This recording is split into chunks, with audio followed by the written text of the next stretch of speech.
श्री स्वामी समर्थ. माझ्या गोड ताईंना, दादांना, काका काकूंना आणि छान गोड अशा चिमुकल्यांना सुद्धा माझ्या चॅनलमध्ये, ज्याचं नाव आहे राखी पाटील K4B, आणि माझ्या व्लॉगमध्ये सुद्धा तुमच्या सगळ्यांचं खूप खूप स्वागत करते. तर सकाळ सकाळी छान असे सुरुवात झालेली आहे. सुंदर अशी सकाळी तुम्हाला सुरुवातीच्या सॉन्गवरनं कळलं असेल की सकाळ जर आपली छान जाते. आपण सकाळी उठल्यानंतर सुरुवातीला आपण पहिला विचार कुठला केलेला आहे? उठल्यानंतर आपला पहिला विचार काय झालेला आहे? पहिला विचार जर आपल्याला भांडण करायचं असेल, हा असेल, किंवा पहिला विचार जर आपण रात्री काहीतरी राग धरून झोपलो असू, किंवा काहीतरी पहिला विचार हा आपण रात्री काहीतरी गप्पा मारलेल्या आहेत, घरामध्ये काहीतरी विषय झालेले आहेत, काहीतरी भांडणी झालेल्या आहेत, काहीतरी कटकटी झालेल्या आहेत.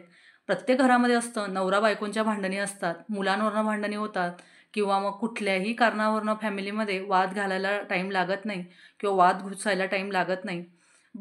इवन घरातल्या गोष्टींवरनं भांडणी होत नाही, जेवढ्या भांडणी बाहेरच्या लोकांमुळे होतात, फॅमिली मेंबरांमुळे होतात. जे कोणाचा तरी फोन आला, त्याच्या फोनमध्ये असंच बोललं गेलं, हे असंच का झालं, ते तसंच का झालं, ह्या गोष्टींवरनं सुद्धा प्रत्येकाच्या घरामध्ये वाद होत असतात. आता कोणी असं म्हणू नका की आमच्या घरात भांडणी होतच नाही असं म्हणून, कारण संसार आहे, भांडं आहे, तिथं भांड्याला भांडं लागतंच. आणि ह्या भांडणीसुद्धा छोट्या छोट्या कारणांवरनं सुद्धा होत असतात. तर भांडणी होण्याला कारण काय असतं हे मी तुम्हाला आजच्या व्हिडिओमध्ये सांगणार आहे. आणि झालं काय, सकाळी जेव्हा मी उठली तेव्हा मला माहिती नव्हतं की आज अमावस्या आहे असं म्हणून. तर आज अमावस्या आहे हे मला माहिती नव्हतं. माझं बाहेर उंबरठा पूजन वगैरे सगळं झालं आणि थोड्या वेळात मला अचानक आठवण आली की आज आज उद्यामध्ये कधीतरी अमावस्या होती वाटतं असं म्हणून. आणि मला अचानक लक्षात आलं, कॅलेंडर बघायला गेली तर बघितलं तर आजची अमावस्या आहे.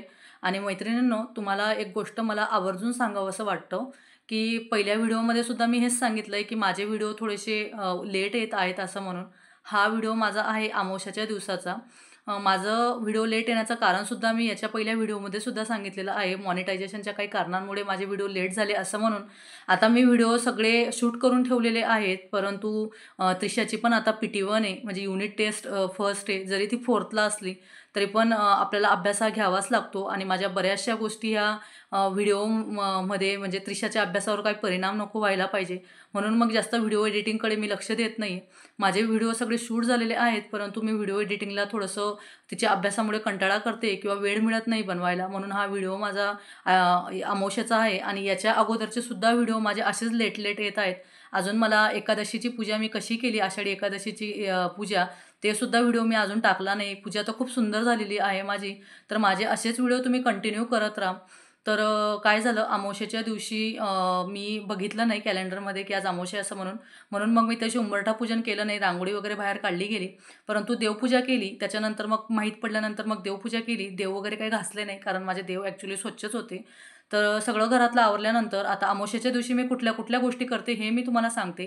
तर ज्यावेळेस आपण लादी पुसत असतो, तर लादी पुसण्याच्या पाण्यामध्ये अमावस्या असो, शनिवार असो, गुरुवार असो, लादी पुसण्याच्या पाण्यामध्ये पौर्णिमा असो, लादी पुसण्याच्या पानामध्ये तुम्ही हमखास जाड मीठ टाका. जे खडा मीठ असतं ते खडा मीठ टाका, हळद टाका, गोमूत्र टाका, गाईचं गोमूत्र, आणि जे भीमसेनी कापूर असतो तो भीमसेनी कापूर असा पकडणे चुरून घ्या. तो एवढा सॉफ्ट असतो की तो हाताने सुद्धा चुरला जातो. तर अशा प्रकारे जर तुम्ही हळद टाकली तर हळदचे सायंटिफिकली रिझनही तेवढंच इम्पॉर्टंट आहे की त्याच्यामुळे बॅक्टेरियासुद्धा कमी होतात किंवा बॅक्टेरिया जातात. तर अशा प्रकारे तुम्ही जर ह्या सगळ्या गोष्टी टाकल्या पाण्यामध्ये आणि त्याच्याने जर लादी पुसली तर आपल्या घरातली बरीचशी निगेटिव्हिटी जात असते आणि भरपूर गोष्टी आपल्या घरातनं कमी होतात. आता मी तुम्हाला सांगते निगेटिव्हिटी म्हणजे काय असते बघा. तुम्हाला स्वतःला सुद्धा जाणवत असतील. कोणी म्हणतं हे अंधश्रद्धा आहेत असं म्हणून, परंतु प्रत्येकाचा हा विश्वास ठेवण्याचा एक भाग असतो.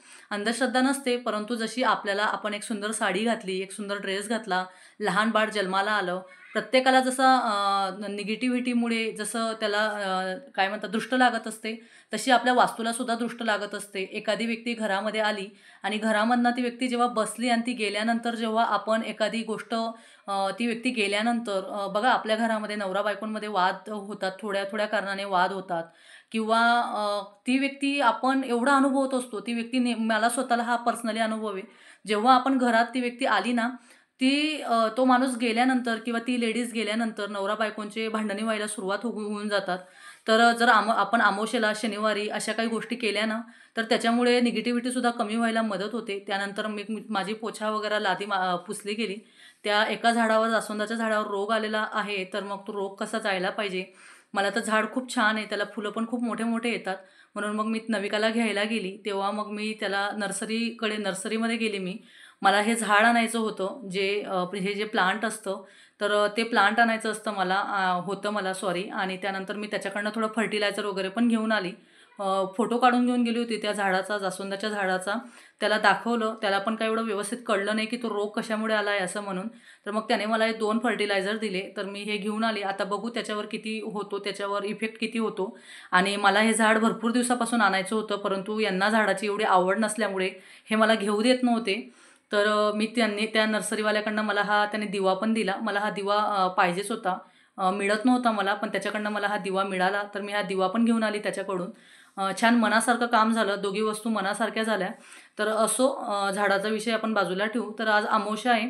तर बघा, निगेटिव्हिटी ही एवढी स्ट्राँग असते, कोणाकोणाची नजर एवढी स्ट्राँग असते.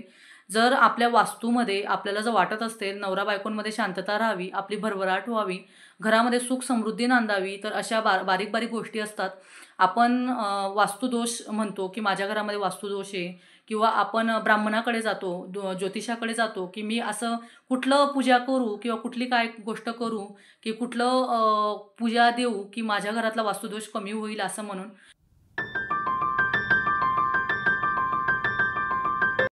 परंतु मी तर म्हणते, आपण ज्या घरगुती छोट्या-छोट्या गोष्टी जर करत गेलो ना, सकाळी उठून अमावास्या राहिली, तर सकाळी उठून घरातलं जाळं वगैरे काढलं पाहिजे.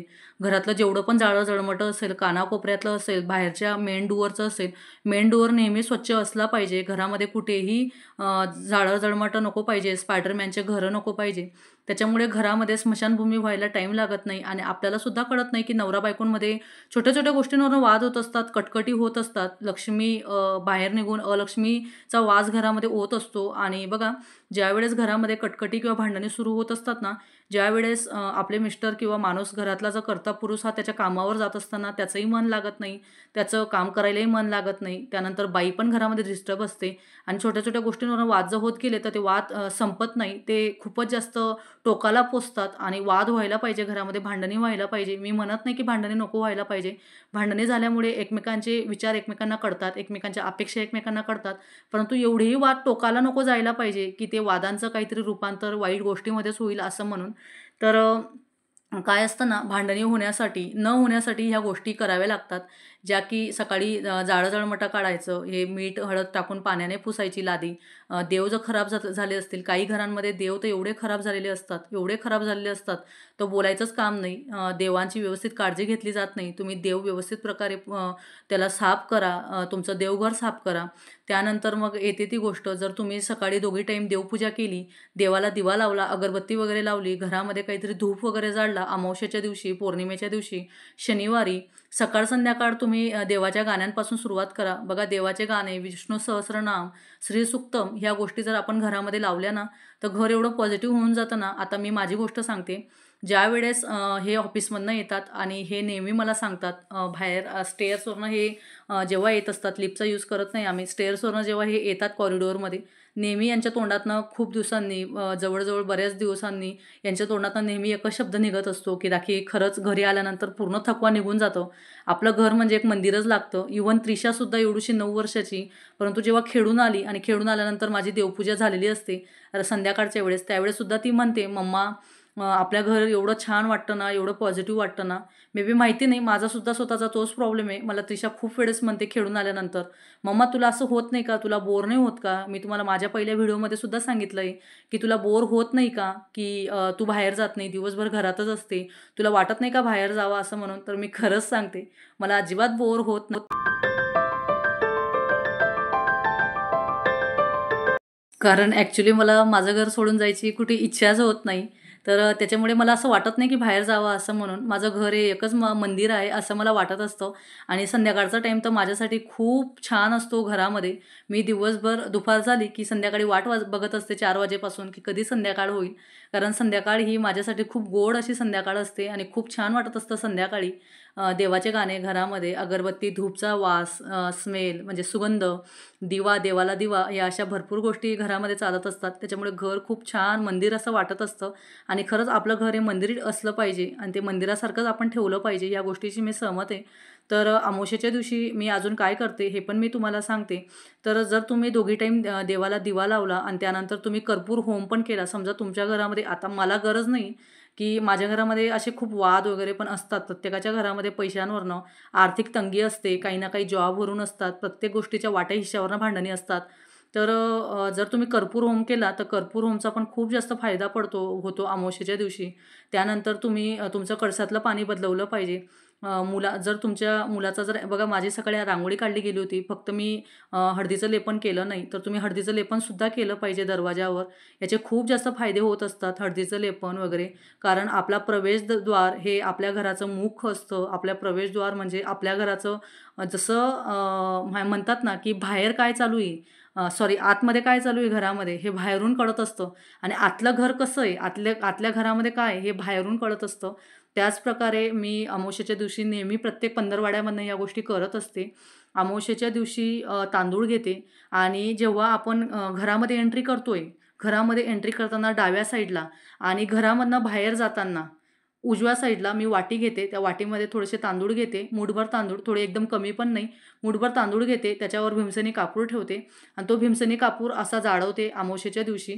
कारण बघा, वास्तुदोष म्हणजे फक्त हा वास्तुदोष काहीतरी चुकीचं होतंय म्हणून नसतो. तर वास्तुदोष हा पितरांमुळे सुद्धा असतो. आपली पित्र आपल्याला त्रास देत असतात.